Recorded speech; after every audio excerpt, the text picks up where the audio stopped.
Welcome to WagerTalk Today, the gold standard of sports betting shows where we talk the talk and walk the walk. Football Friday is here, loaded with NFL. We're going to touch on college football a little bit. Gianni's going to start it off with the Steam report.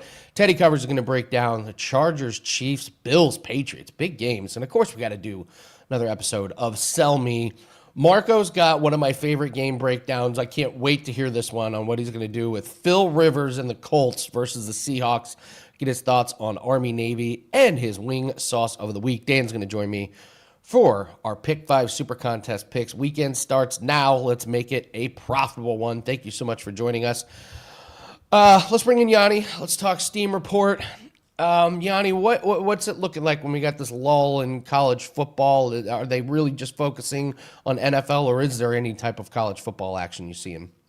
No, you're absolutely right. And yesterday was a perfect example of that with the Thursday night game, getting the kind of action that it did, coming off a lucky winner. We were the product of good luck.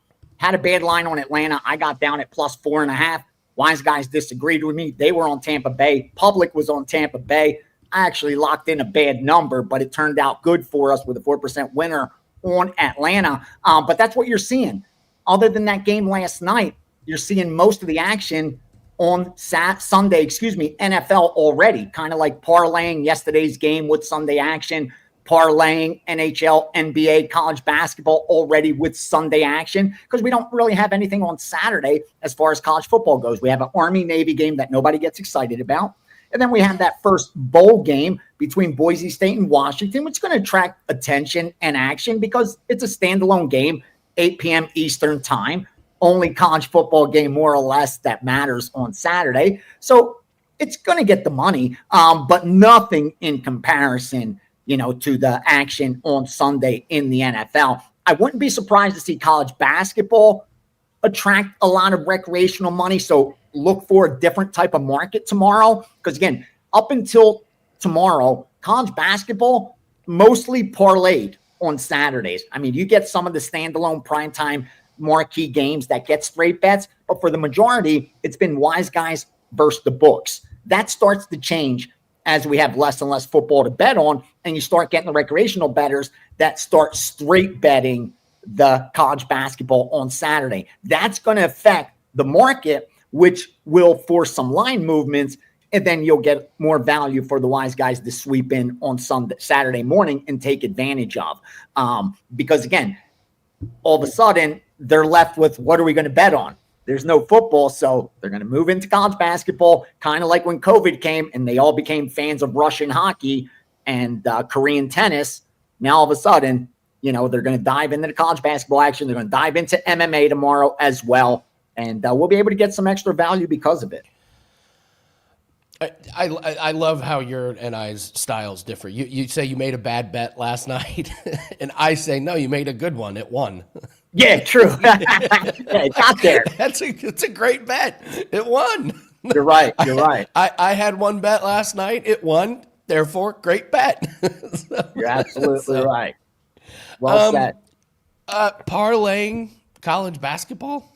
Oh, yeah. And you know what they're parlaying? Here's what I'm going to tell you. They're parlaying like a money line. Like they're looking for a Duke minus 17 to already tie into their lock for Sunday. That's how they're doing it. And here's what I saw something yesterday. I'm sorry. I just have to share this because it's on the top of my mind. And I even circled that bet. I saw a gentleman, was probably 2 nights ago. It was the day right before we did bet on it. Clemson was playing. Clemson was, I think, a minus 7-point favorite and 7.5-point favorite. This gentleman bought them down, laid minus 140 or minus 150 to take them down 1.5. So he took his minus 7.5-point favorite like Clemson, and he bet them minus 140 down to minus 6. And I don't understand how recreational bettors do this or why they do this. Is it the comfort of feeling now I just have to win by 7 to cash my ticket? Like, does the juice not even factor into the equation that you're now laying 700 to win 5? You're not laying 550. Like, you're now putting up so much more risk. And I see that over and over and over again, and I just don't understand it. It's hard enough to comprehend it, like in an NFL game. even in a college football game where there's more variance, but to do it in a college basketball game where you're already expecting 130, 140, 150 points to be scored, and you came to the conclusion that you don't think there's a 52.5% chance that Clemson wins by 7, but you do think there's a 60% chance they win by 6. Like, in what universe does that even make sense? And these are probably very intelligent people, smarter than me, educated, probably have degrees, and they don't take us a minute to realize what you're actually saying. You're saying that you don't think at minus 110 there's a 52.5% chance that Clemson could cover to 7.5, but you're confident at minus 6 that they could do it over 60% of the time. Like, how can they win by more than 60% of the time, but not be able to win by more than 52.5% of the time? Like, again, that's where I argue with people when they say every game's fixed and it's all shady. You don't have to fix anything when bettors are willing to place bad bets like that. All you have to do is open your door and let them come in. Again, we know there's shady stuff happening. They catch it all the time. But when bettors are really willing to take the worst of it over and over and over again, it's just not necessary to do that. Sorry to go off on a tangent, but this show, more than anything else, is to try to educate bettors to be smarter and either win more or lose less. And buying points is one of the fastest way to lose more. It's the quickest way, because unless you know what absolutely every half point you're buying is worth to the exact penny, you shouldn't be doing it. So yeah, let's go. Well, it's because most people don't look at those percentages like you just went through, the 60% and the 52%. It's people just try to make themselves feel better and a little confidence. And no, there's no thoughts about why laying minus 120 at a certain number is way better than laying minus 140. Like those percentages are hard to like come up with in your head. You're right. You're right. And we take it for granted because we do it every day. You're right. You're absolutely right. And again, that's why I'm saying I'm not criticizing anybody, because again, you're not born knowing this stuff. You have to learn it. But in 2025, with so much good content out there, you could get sharper and sharper. I guess there's just too much bad content out there. I see so many same game parlays and all that stuff, so I get it. Welcome to WagerTalk Today, home of the good content in the sports betting space. They want winners. Do we have any steam on college basketball, NBA, hockey? What are you seeing? Couple plays so far in college basketball. Small board, not getting much action, but we did see two big dogs get the money. 881 Missouri State plus 18.5 and plus 18, and 883 Texas plus 15.5 and 15. Texas a little worried about already seeing public taking Texas. You know, a big name team like Texas getting all those points seems a little bit attractive. As far as the NBA goes, they took 556 Memphis minus 6. And I'll give you a free premium right now. I gave out one play so far today in basketball, and that was the Philadelphia 76ers at minus 6.5. Good to minus 7, minus 110. That's still readily available on the board if you agree with me. If not, you're probably getting a better number now. I do like the Sixers at home over the Pacers. I think it's a good spot for them. Thought the line should be, a little higher than closer to double digits. So yeah, I like the Sixers a little bit. 3% play, but that's all I bet so far in the hoop so far today. Nothing in the NHL that jumped out as far as the wise guys. Only 2 games, but we are seeing public on a little overnight steam on Chicago. But since then, it's been the public. They're betting Chicago on the road as dogs. And then in the other game, obviously they're betting the Utah, the favorite. So no surprise. That's pretty much the only thing that sticks out in the NHL. Again, small board in college basketball, big board in the NBA. But except for injuries, players sitting out, late information, you don't get much steam. I was a little bit surprised to see 2 sides in there early, Memphis and the Sixers. I didn't mess with the Memphis side.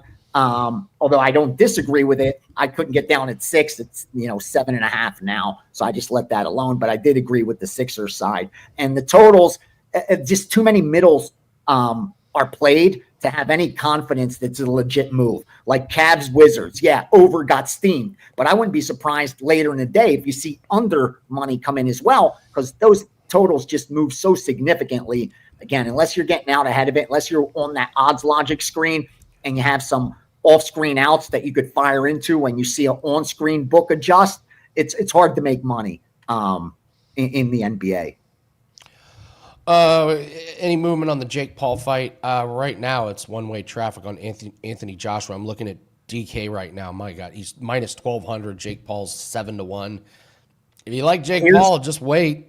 I saw this over and over and over again, Andy. I came here in 96, okay, right around then.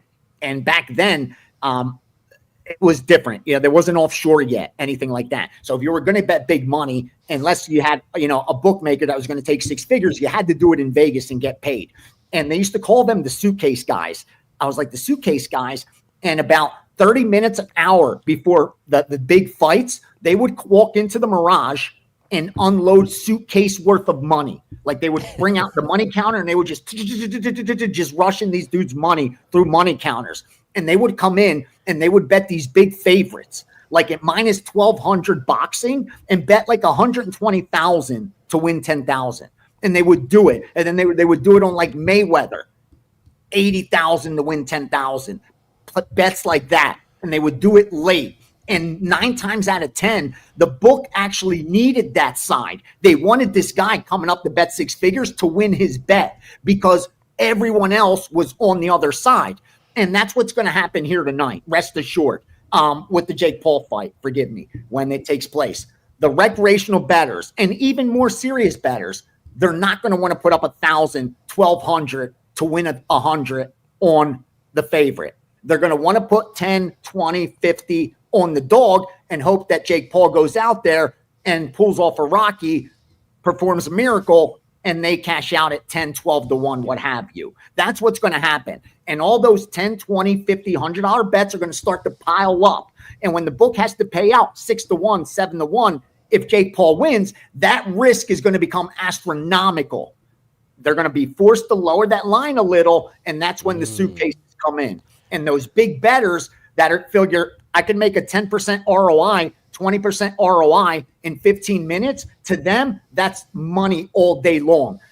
Most people, they'll let their stockbroker babysit their kids if they turn 20% a year ROI for you. You'll trust them with your children. If you could turn a 10% ROI, 20% ROI in 15 minutes, these guys are going to do it. That's how they think. They don't think about like, I'm picking the winner or I'm cheering this in. They look at the risk. And a lot of those boxing fights back then, it was one-sided. It was the promoter getting his guy confidence against a guy that's just there to lose. Jake Paul's not there just to lose. That's the problem that I think the sportsbook's got to worry about.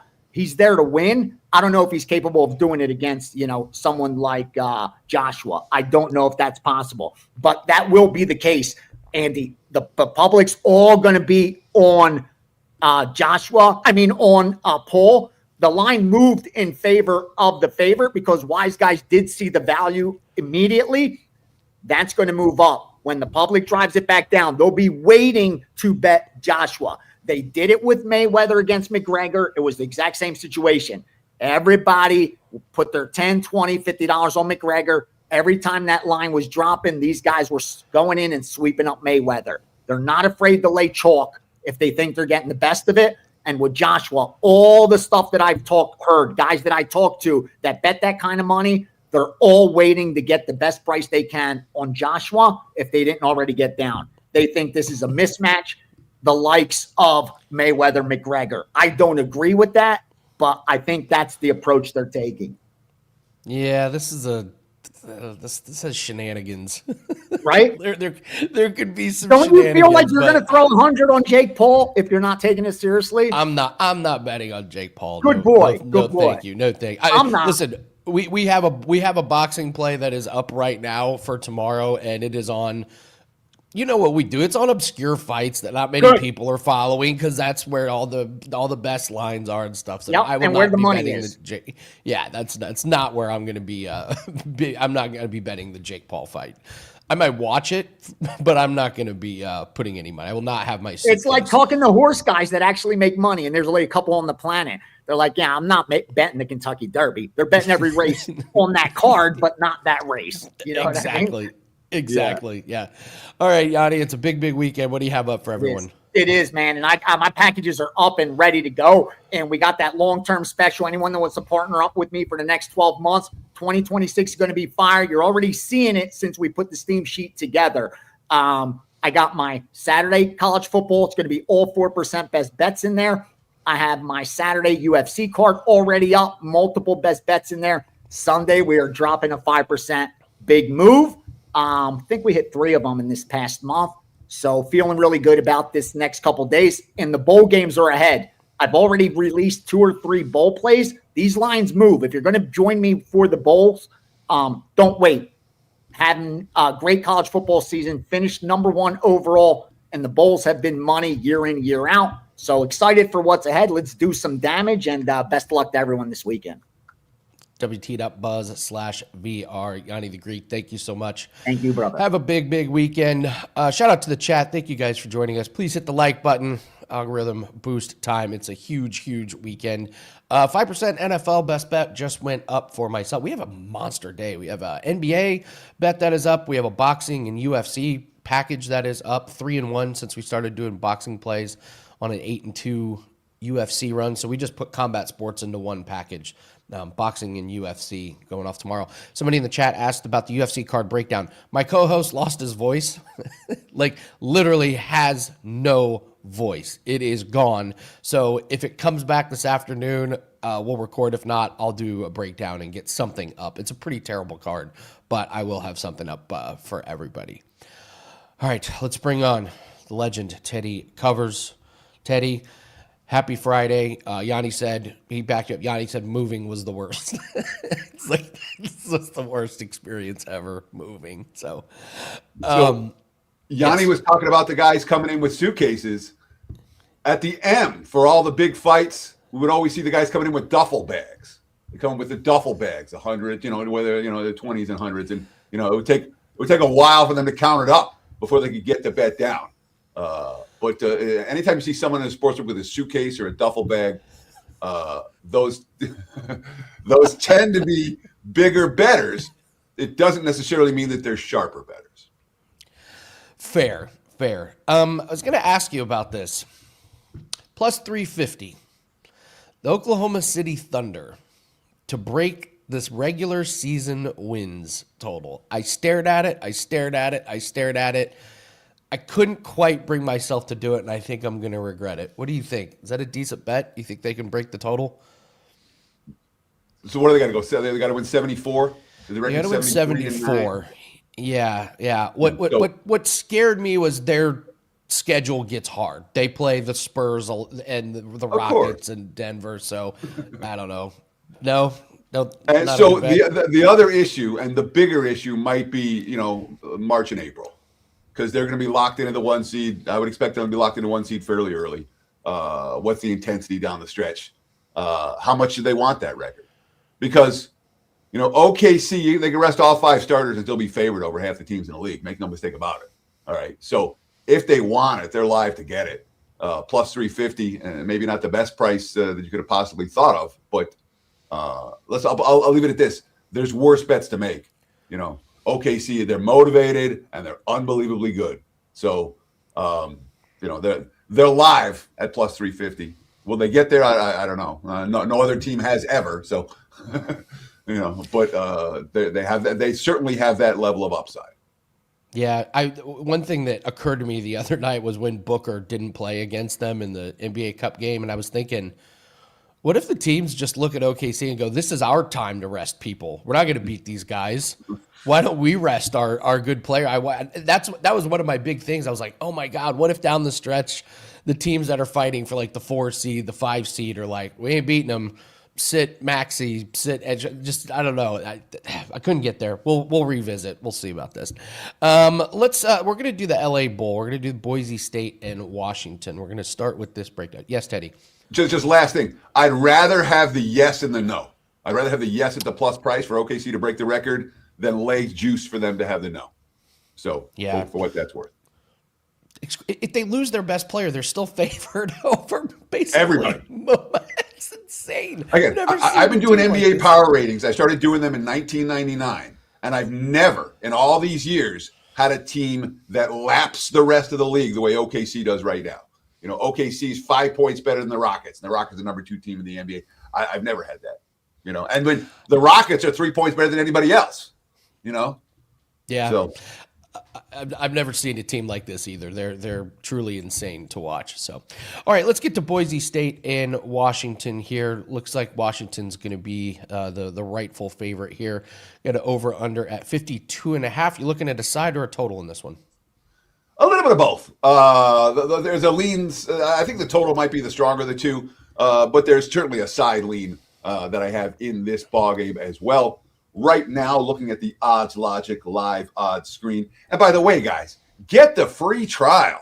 7-day free all access for Odds Logic. Bowl season, the lines move around like crazy. Every time there's any opt-out news, coaching change news. And this screen helps you keep track of it all, helps you know when and where to bet. oddslogic.com/Teddy for the free 7-day trial. But look at the Odds Logic live odds screen. I'm seeing mostly 9.5 out there for Washington. Up from 8.5 at the open. There are some -10s for the Huskies. Total sitting in the 52.5/53 range. And for all of you who say there are too many bowls, number one, I agree with you. Number two, this is the last time we'll ever see the LA Bowl because they're finally eliminating one. So there won't be this bowl again next year. It'll be all Rob Gronkowski time. Gronk getting a lot of headlines for this. I don't know why. I guess he's a good spokesman.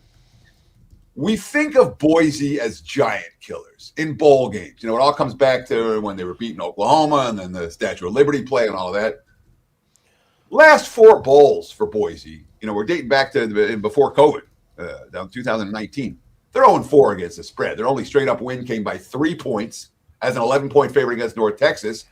Penn State beat them by 17 last year. UCLA beat them by 13 in 2023. And the Washington Huskies beat them 38-7 here in Las Vegas.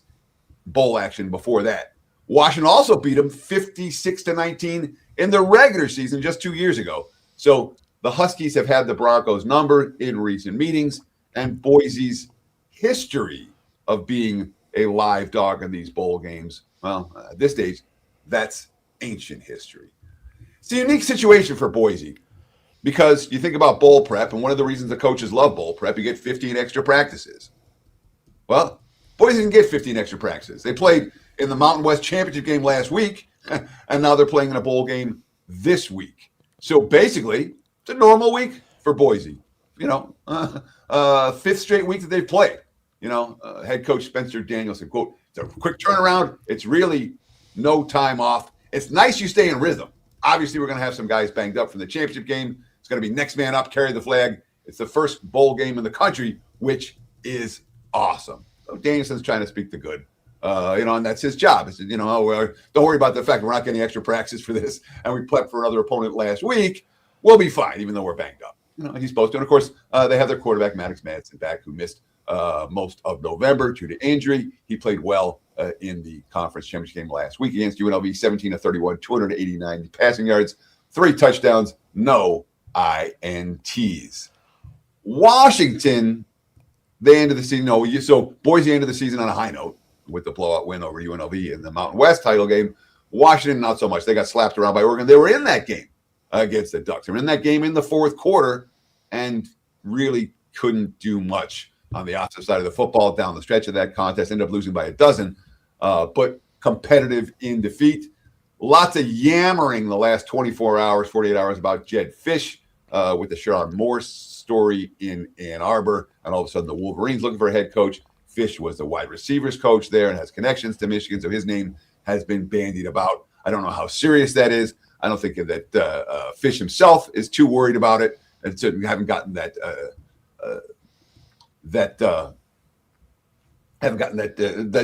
assessment that all of a sudden Fish is, I'm distracted by this.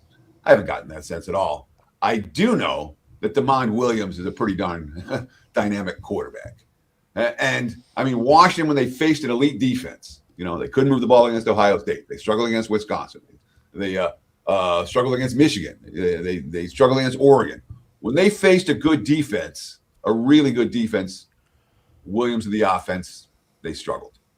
But when they didn't face an elite defense, this offense marched the ball up and down the field. They ran the ball effectively. Williams was able to throw the ball effectively. And they have no shortage of playmakers on the Huskies side.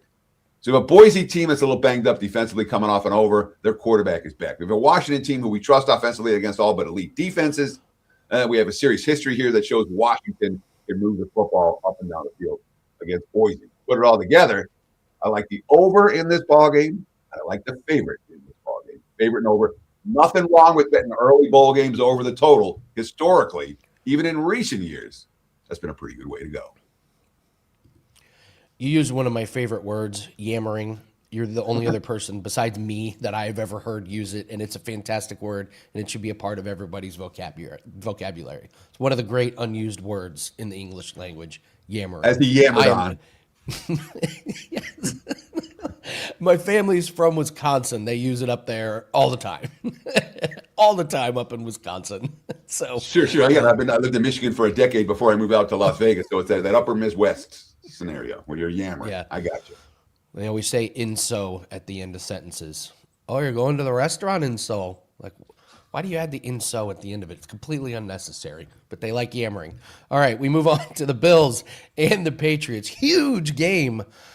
But I don't trust either one of these teams in the playoffs, just for the record. But I think they got holes all over the place, but this is going to determine a lot. I mean, you can make the case this is an MVP race.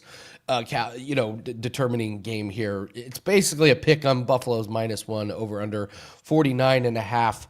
Weather looks like it's just going to be winter. It doesn't look like it's going to be too crazy. So what do we do with this game?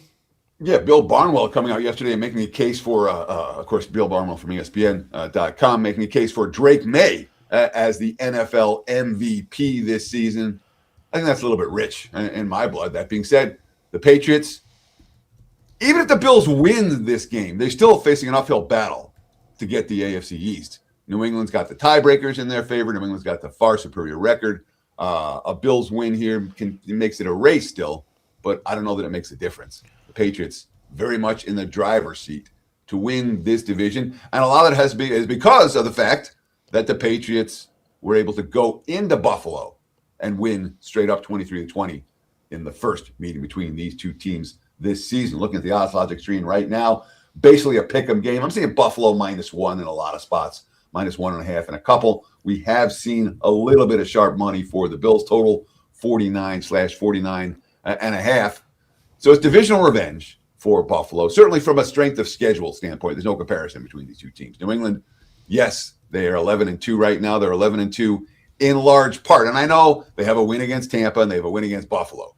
But in large part, the Patriots have had the success they've had this season because of the schedule they faced. One bottom 10 team after the next. Now, teams can only face who's in front of them. And it's important to note, just because you haven't faced a litany of quality foes, it doesn't mean you're a bad team. It doesn't mean you're an underrated team or an overrated team. All it means is you've taken care of business against the teams you were supposed to take care of business. And I see people often overreact to the fact, they haven't played anyone. Doesn't mean they're not good. Just mean they haven't played anyone. So that's the case for Buffalo. But by far, out of 32 NFL teams, the Patriots' strength of schedule, the weakest, and it's not close. Turnovers matter, obviously. Buffalo had 3 in the first meeting. There are only 5 teams with more giveaways this year than the Buffalo Bills. I expect them to be better down the stretch. I don't think that's in their MO. The Bills are not a massive turnover team. They've had their fair share this season. They've had too many this season. They've talked about it a fair bit. They had a bunch in the first meeting. But if you're trying to handicap moving forward, it's a Bills team that avoided turnovers like the plague last year. I think they're capable of playing turnover-free or near turnover-free football in New England, especially with the issues on the Patriots' defensive front, where all of a sudden that front line on the defense, the front four defensively, has some injury concerns. And that's good news for James Cook and company and bad news for the Patriots run defense. From a standpoint of what are these two things? I mean, the Bills didn't punt last week, all right? The offense clicking on all cylinders. I like a team in that type of offensive rhythm. The Patriots are off a 10-game winning streak, a Monday Night Football blowout, and a bye week. That's not your classic urgency out of the bye week scenario by any stretch of the imagination. And a team, again, that's been in last place, you're competing for last place in the last couple of seasons, to be at this level of success in Mike Vrabel's first year as the head coach. I worry that there might have been a little exhale at the break for New England. That said, you read the quotes from Drake May, and this is a quote I mentioned it in the opening line report on Monday, and I'm going to read it here too, because I really think it speaks to New England's mentality. Drake May, just trying to be the face, trying to be the conductor, trying to want the pressure. I want the ball in my hands. That's a quote I want out of my quarterback in a big game. I really do. Even my young QB. That being said, it's Bills or pass for this better when it comes to the rematch between these two teams. I think Buffalo, given the maturity of the Bills team, given their offensive acumen, I think they're the better team. And the betting market's telling us that as well. That's why they're favored in Foxborough. I think they get the job done. Bills or pass. All right, Bills or pass for Teddy. We're going to do sell me here in just a bit. But tell everyone what you have up at Wager Talk for the weekend.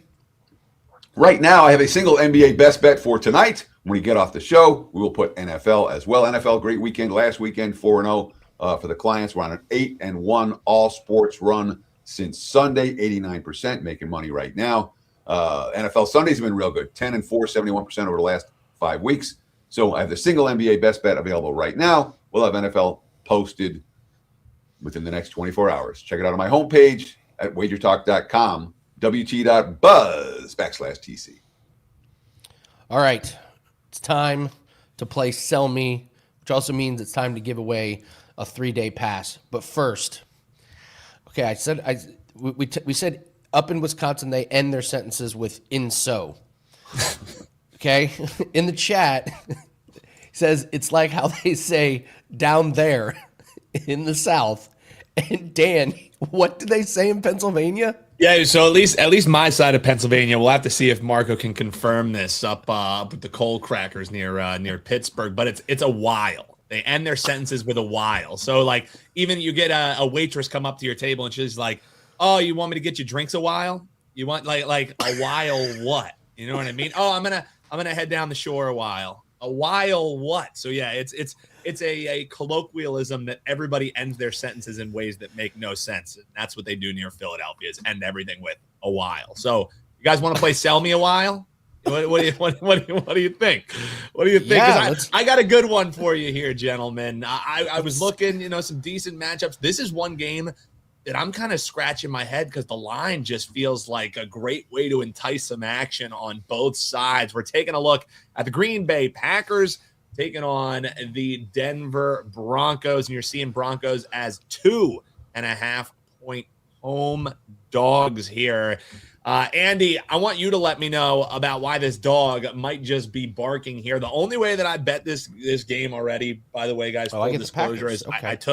I took Denver up. I took them to 8.5 in a teaser leg. I can't figure out what to do with this game, so that's why I'm going to force you guys to let me know. Andy, let me know why the dog is barking here at home. And then, Teddy, you can shut him down and sell me on the side of the road chalk. But, Andy, Denver Broncos plus 2.5. Sell me on that NFL side. Because the Packers are completely not trustworthy. Like they lost 10-7 to your Tango and Cash's, Dan. This is a team that lost to Carolina 16-13. This is a team that has a tie. How can you trust a team that has a tie? Their last 4 wins, Chicago by 1 score, Detroit by 1 score. They beat the corpse of the Minnesota Vikings, and then they barely beat the Giants by 1 score. Meanwhile, there's a Broncos team that is rolling. They come out of the bye week. They get confident wins in overtime against Washington. Absolutely dominate Las Vegas. That BS cover was completely nonsensical. And why was it nonsensical? Because they were gearing up for this game. They have lost 2 games this season, only in weeks 2 and weeks 3. Other than that, they've been really good. They're healthy, and this is a Packers team that I just don't really trust on the road here. They had the tie in Dallas. They lost on the road at Cleveland. So when they have some blemishes, it tends to be on the road. The line, again, truly does make no sense. That's why it scares me. But it's the home team or nothing. All right. The chat is checking in on my wellness. They said this is actually a quality game, Dan. Are you okay? Because usually I'm making these guys bet two sides that nobody wants. These are two sides that, how they're playing recently, everybody would want. The run that Denver is on, impressive stuff here, Teddy. But you have to tell me why that run comes to an end here, and you should be laying 2.5 with the Green Bay Packers. Teddy, sell me on that side. I will, but first I have to make the case that I have to bring up the point that Andy missed, because there's a really easy case to bet against Green Bay this week, and they're coming off 3 consecutive division games. And the quotes coming out of the Packers locker, they're 4-0 against the NFC North this year. They were 1-5 against the NFC North last year. And Josh Jacobs, the biggest thing we wanted to harp on all offseason was divisional games. We know how important they are. So there's your case for Denver. That being said, the Broncos are 10-0 straight up their last 10. They have the tiebreaker, 1, with the other 11-2 team, New England. All right. This is not a team that's playing with urgency right now. And why are they 10-0 straight up in their last 10 ball games? Let's just say the level of competition hasn't been quite as elite as one might have thought. And you read the quotes, Bo Nix, 10 in a row is a long streak. You want to be appreciative of this opportunity and appreciative of the wins. I definitely worry about an exhale here for a Broncos team. And let's be real, all right? Yeah, you talked about some of the bad losses that Green Bay has had, and they have. They tend to play up or down to their level of competition. But Denver has had more claw back from an obvious loss victories this season than most teams.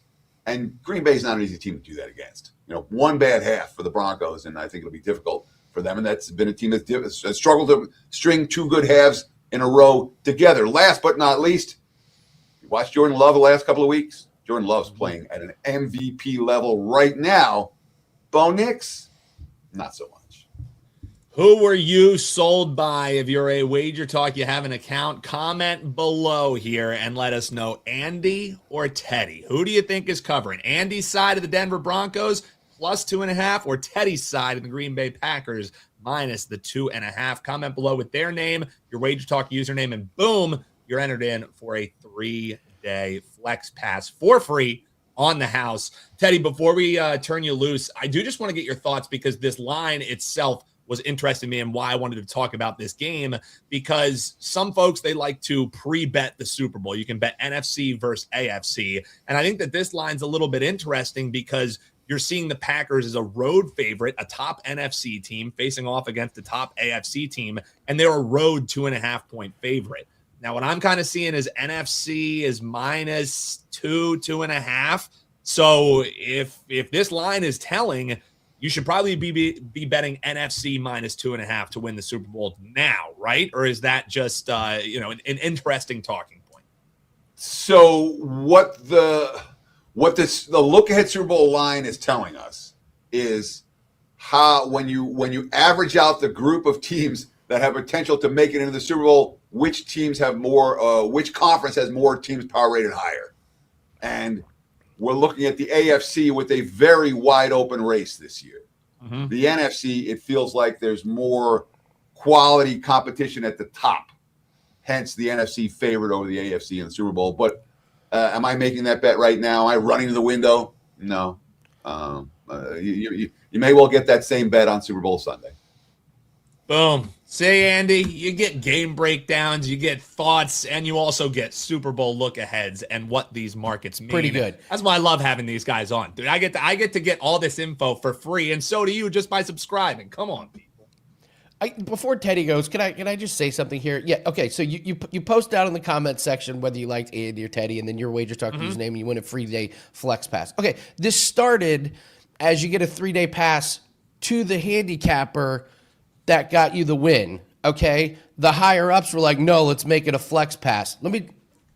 I'm not kidding. If Teddy wins you a 3-day pass and you don't use it on Teddy, the gambling gods are coming for you.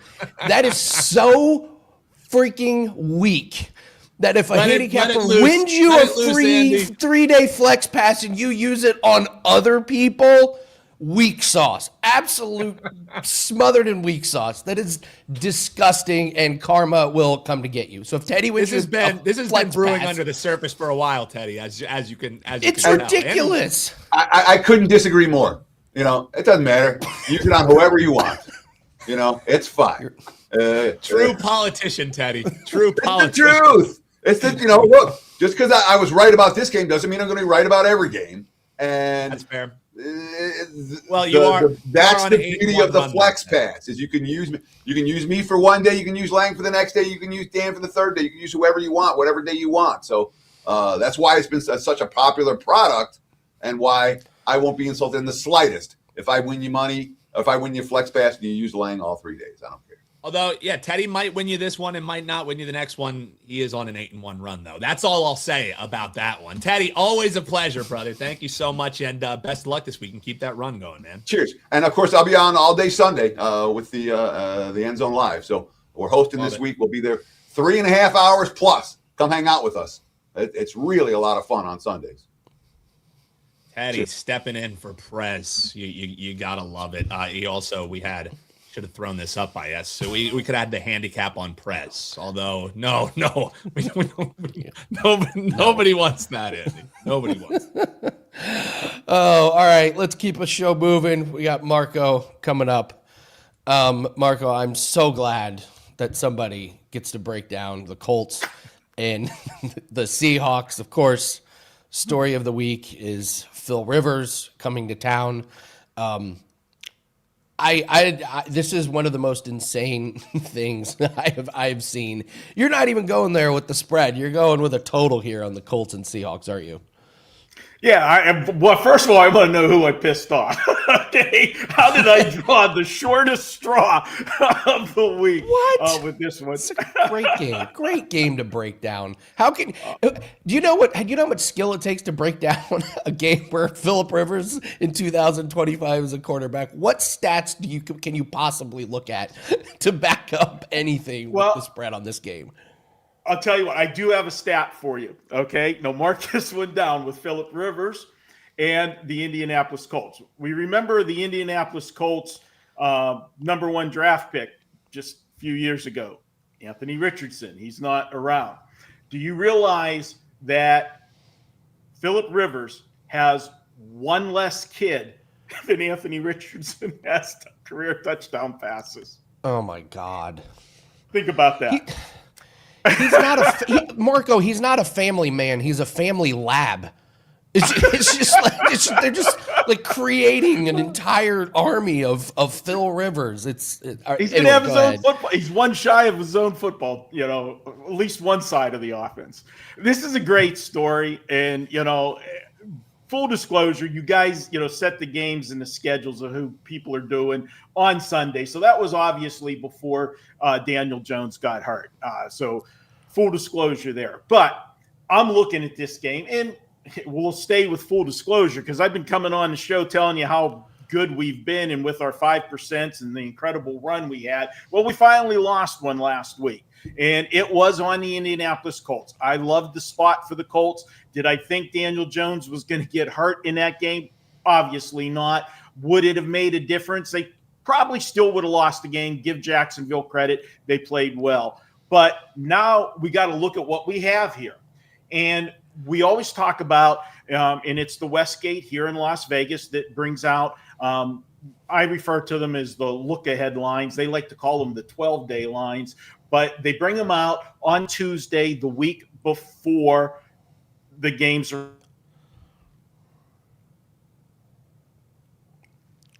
next week's games. And the line on this game, was 3.5.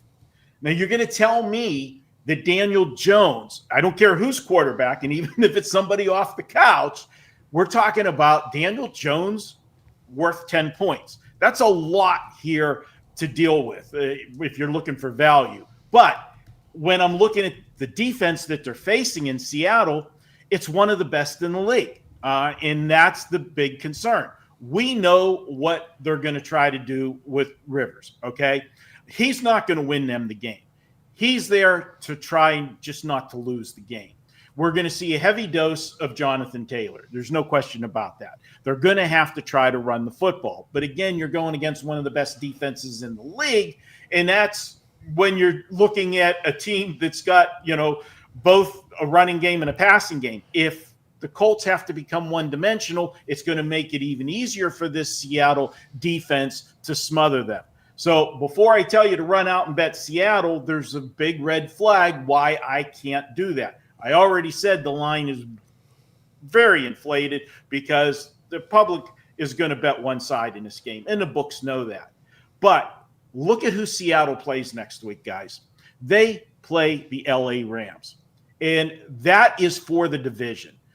Both teams are deadlocked at 10-3. Not only is it for the winner of that's going to have the hammer lock on the division, especially if it's the Rams, because the Rams won the first game, which in essence would turn a one-game lead into two because of the tiebreaker.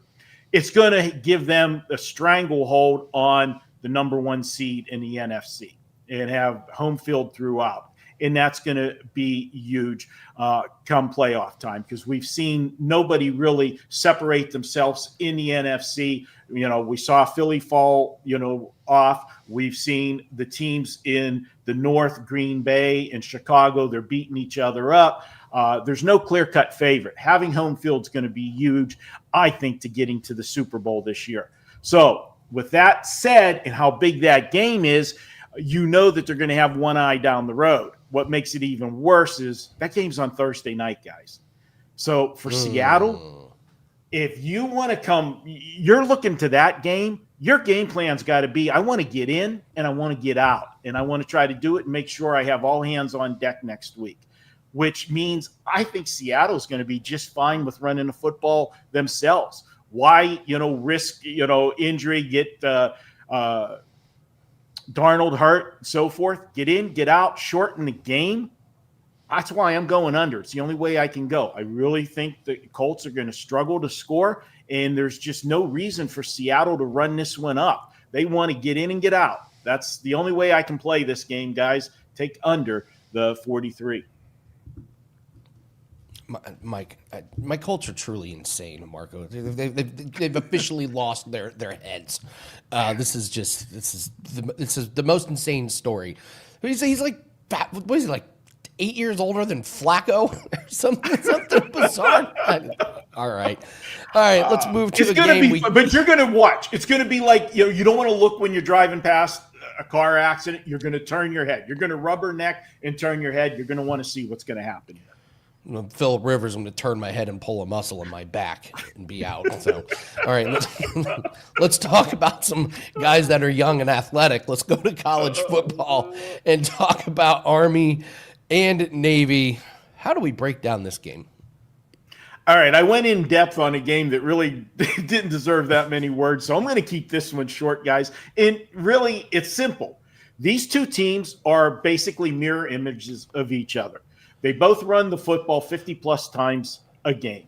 And because they both run the option, they are both better prepared to stop the opponent. Why? Because they see it in practice every single day. They're prepared to do it. That's why over the years, even though these teams have come in different years, where they're scoring a bunch of points, it's because they're facing teams that don't know how to stop them, and they score a lot of points. And generally, their defenses can't handle regular offenses, and they give up a lot of points. But when they meet, you see low-scoring games because they're going to run the football, but they know how to stop running the football. With that said, I'm not going to go to the total because we've seen the total over the years keep getting lower and lower, and you don't see totals in college football in the 30s anymore. So there's really not a lot of value there. But where there is value, in my opinion, is the dog. For the last 5 meetings, the dog has gotten the money. And we've got a couple things to look at that confirms what I'm saying about these two teams, knowing how to defend one another. Well, there's a third team in this that is part of the Commanders-in-Chief trophy of the three-way games here with these teams, and that's Air Force. Well, Navy played Air Force earlier. They were a 13.5-point favorite, was Navy. What was the final score? Yeah, Navy won by 3 points. Army played Air Force. earlier this year. Army was a 1-point favorite. What was the final? Yeah, Army won by 3. Get the picture? We're taking the dog. Don't overthink it. Let's grab Army and the points and look for another classic Army-Navy game. All right, Marco, we're going to get your wing sauce of the week. Before we do that, what do you have up for clients this week? All right. Well, you heard VR talk about it earlier. He's got a special deal that we're running. We kind of did it for both of us from Bet On It. It's a secret link. It's only to people that watch this show and watch Bet On It that you're going to know about it, because if you go to the site, you're not going to find it on my homepage. You've got to actually punch the link in, which is wt.buzz/Marco365. If you do that, you can pick up a 365-day subscription. Comes out to about $3 a day for just $11.88. The regular price is $19.99. So take advantage of this. If you want to lock me in for a full year, you're going to get every play I release. That's every sport. That's when I do all of the horse racing specials that I do, Triple Crown and such, where we give out stuff. Anything I give my clients, you get with this package. And guys, we have been on a roll here this year, and especially the last 7 weeks, we've been rolling. We've 68-42 on the current run. That's all sports, all plays. Net profit of over $6,500, or if you like to look at it from the unit standpoint, that's 65 units of profit in about 7 weeks of play. So check that out. We've got a big weekend coming this week. We'll have some plays, obviously, Saturday with a big card with not much football this Saturday, but a ton of college basketball, hockey, NBA. You've got it all. And then we've got a big card coming on Sunday as well. So check that out. All right. I actually had wings last night, believe it or not. Some nice. delicious What wings. flavor? What flavor? So we did dry rub seasoning, just salt, pepper, garlic powder, paprika, and then I got this barbecue sauce made with dark porter beer at the store, which was delicious. But paprika right. is the key ingredient that too many people do not use in their dry rubs. I got to tell you, hats off to you. You get thumbs up from me. I love paprika. I have a friend who in college came home and his roommate had painted their entire room paprika. The paint was called paprika. It's this bright orange. His entire dorm room was this bright orange. He had to live in this bright orange dorm room for the rest. It was so wild. All right, wing sauce. What's the wing sauce, and who are we comparing it to? Well, usually I say the player first, and then I give you the wing sauce to match them. We're going to do it in reverse this week. We're going to tell you the wing sauce right out of the gate. It's Buffalo. And yeah, that's a simple. Why are we going Buffalo? Well, any good wing place that has a buffalo sauce is generally going to have it in 3 varieties. You're going to have mild, medium, and hot. Where am I going with this? Why are we talking about one sauce and 3 different versions of it?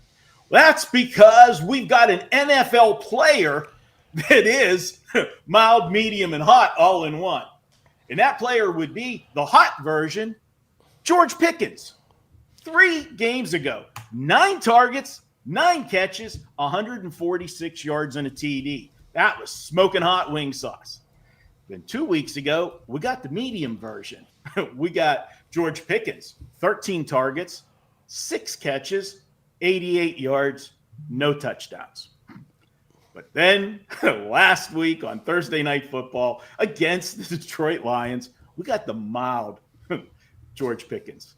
9 targets, only 4 catches, only 37 yards, and 0 TDs. And on 5 of those plays that he didn't catch the ball, 2 of them he flat out quit on the route that would have been big plays because he was open. Well, hey, George Pickens, just a little bit of a tip. I've never played professional sports myself, but I do know that if you're in a contract year, you should try on every freaking down if you want to get paid. Not the smartest move by him.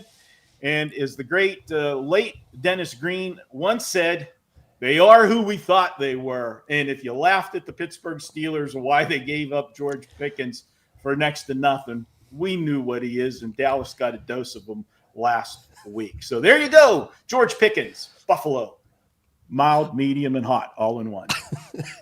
That's a good one. It was curious why your team just gave up on Pickens. Like that should have been just like, wait a minute, why are they giving up on Pickens so early? Interesting. All right, Marco D'Angelo, you can catch him on Bet On It and the Deli. What do we got on tap for the Deli this week?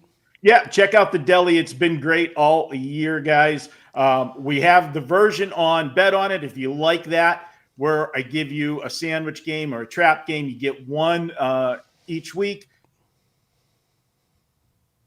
The ones that missed the big show, and they have been doing well. If you like situational stuff, I point things out, like we broke down the, Seattle game. That basically was almost a version of a sandwich game as far as Seattle goes and what they were looking at coming up. Those are the kind of things that I break down in the Deli, find those trap spots and alert you of them. Because remember, guys, I can give you a winner. That's one unit.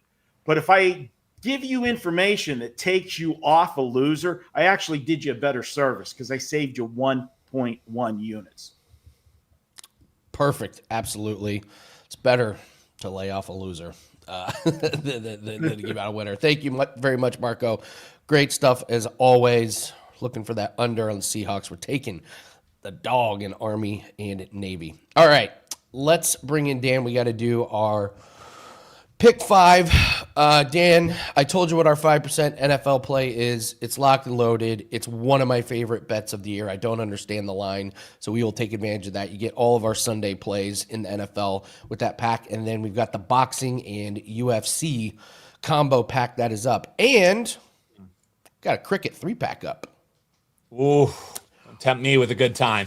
Don't tempt me with it. I'm going to bet cricket responsibly this weekend, Andy. I'm betting cricket responsibly.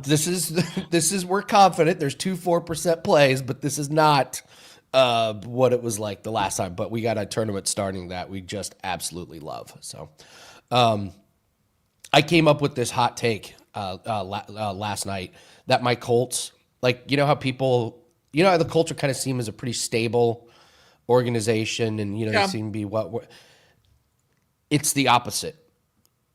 Deep down inside, we are absolute insane lunatics. The Indianapolis Colts is an insane asylum. We have done the weirdest things. It's very fair. Andrew Luck was on his way to be in the Hall of Fame, and he just quit in the middle of the Hall of Fame career. Not ideal.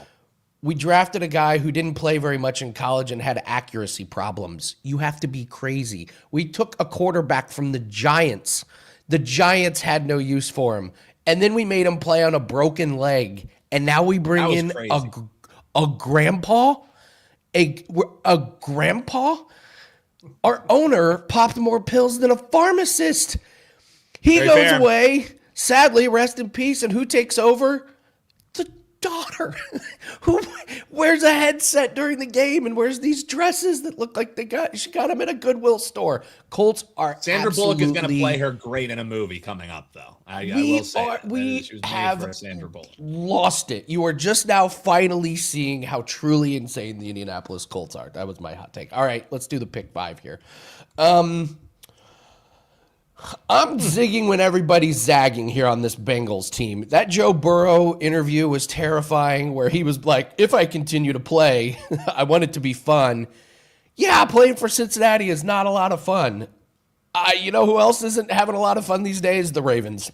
I don't know what the deal is with Lamar Jackson and Harbaugh, but I just know the Ravens should not be favored against a Bengals team who, listen, Burrow didn't sound too motivated to play, but man, when he gets out on the field, he performs. So I'll take them. I love the Browns getting the hook here against the Bears. This is just going to be a rock fight. Both teams are going to run the ball a lot, and over 7 is just too many points. And listen, Shador, not bad. It's like, not bad, competent. That's kind of what you need to 300 cover. yards passing last week, dude. Absolutely. Yeah, so that's all I need to cover a big spread. I'm so out on this Raiders team. I'm so out on this Raiders team, Dan. Betting, yes. Yes, the miracle cover last night. They should have gotten. It should have been an easy cover here. I know you're down on your team, but I mean, you want to talk about being too old? Phil Rivers, Pete Carroll, no way. The Panthers, I get them at -2.5. The Saints, the first place Panthers, I mean, they're going to go into New Orleans with so much confidence and so much energy. I love them. And then this terrible TJ Watt situation for the Steelers, crazy. It's got a problem. Yeah, crazy. And the Dolphins, they're a power run team. And we're talking about the cold and Tua in the cold. I think it actually helps them because they know they can't let Tua throw the ball, and he hardly throws the ball anymore.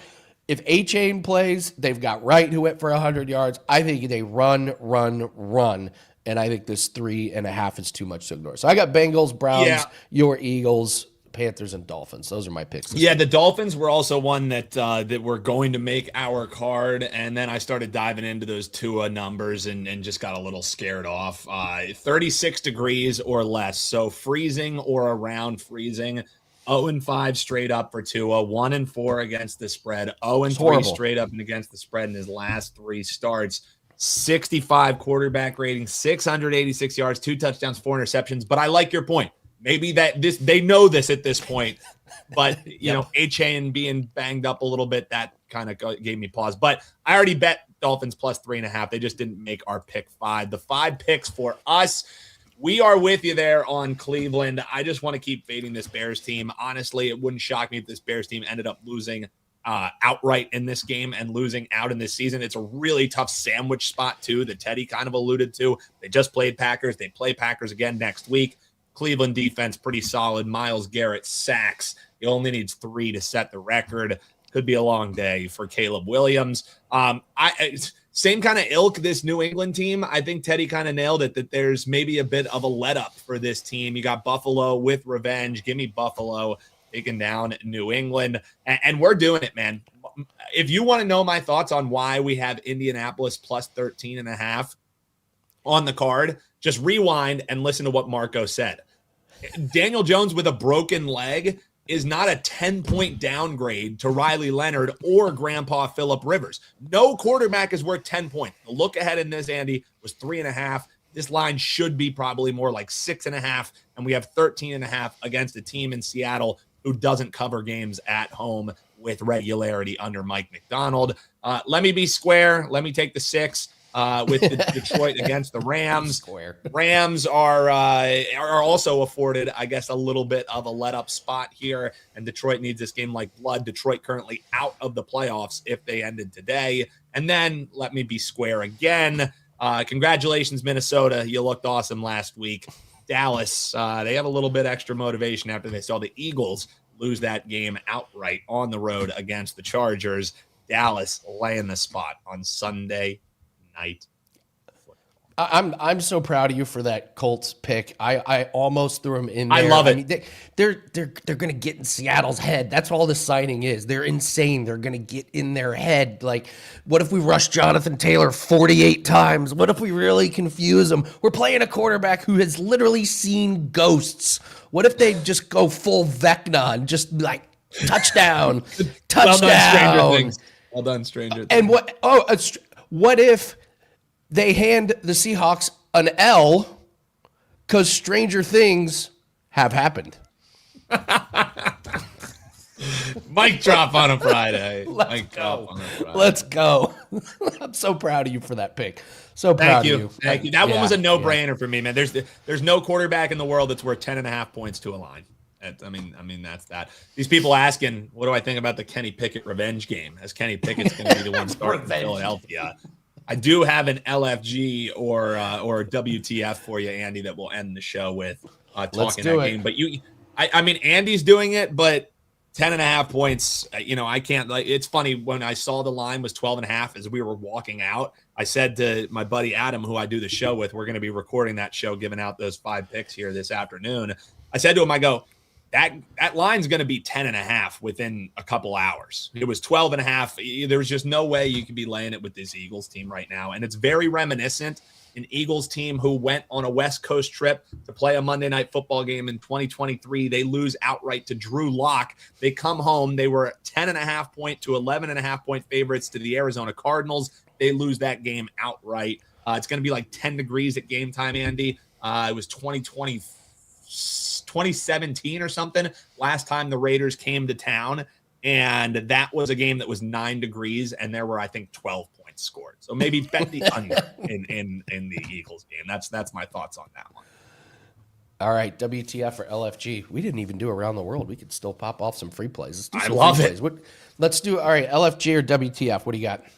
I'll be super quick on this one, Andy, since we are going long here, but we appreciate you guys hanging out. Over 2,000 of you watching live. Definitely appreciate that. If you're watching us on YouTube, make sure you hit that like button and comment below if you agree or disagree here. It's WTF, are you fading me? Or LFG, are you riding with me? Last night we cashed a plus 150. McMillan got exactly 2 catches. We just needed the over 1.5.